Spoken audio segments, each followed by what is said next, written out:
HPCL സംഭരണ കേന്ദ്രത്തിൽ നിന്നുള്ള ഇന്ധനച്ചോർച്ചയിൽ എലത്തൂർ നിവാസികൾ വലിയ ആശങ്കയിലാണ്.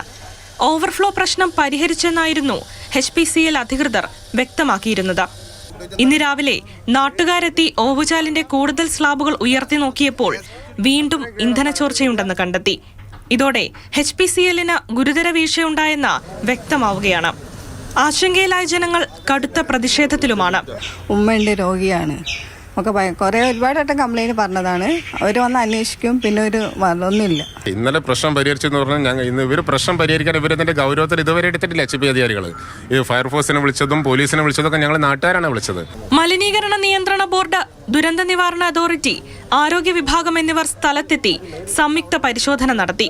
ഓവർഫ്ലോ സംഭവിച്ചതാണ് ഇന്ധനച്ചോർച്ചയ്ക്ക് കാരണമായതെന്നും ഓട്ടോമാറ്റിക് സംവിധാനം പ്രവർത്തിച്ചില്ലെന്നതുമാണ് HPCL അധികൃതരുടെ വിശദീകരണം. എല്ലാ സിസ്റ്റം വർക്ക് ചെയ്യണമെന്ന് നമുക്ക് മെയിൻ്റനൻസും ചെയ്യേണ്ടി വരുമല്ലോ.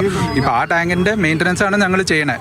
ഈ സിസ്റ്റം ശരിക്കും ഇങ്ങനെ വന്നാൽ വർക്ക് ചെയ്യുമെന്ന് അതിന്റെ മെയിൻ്റനൻസിന് വേണ്ടി ഓരോ സിസ്റ്റം ചെക്കപ്പ് ചെയ്യാം.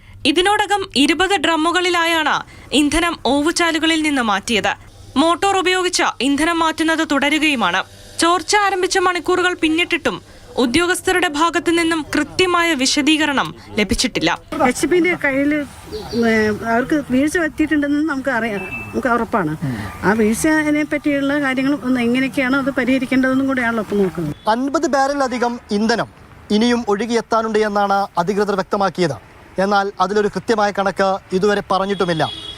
സംഭരണ ടാങ്കിലെ മുഴുവൻ ഇന്ധനവും ചോർത്തിയതിനു ശേഷമായിരിക്കും ഇനി തുടർ നടപടികളും സ്വീകരിക്കുക. മനോജ് പയ്യന്നൂരിനൊപ്പം ഇംതിയാസ് കരീം, മാതൃഭൂമി ന്യൂസ്, കോഴിക്കോട്.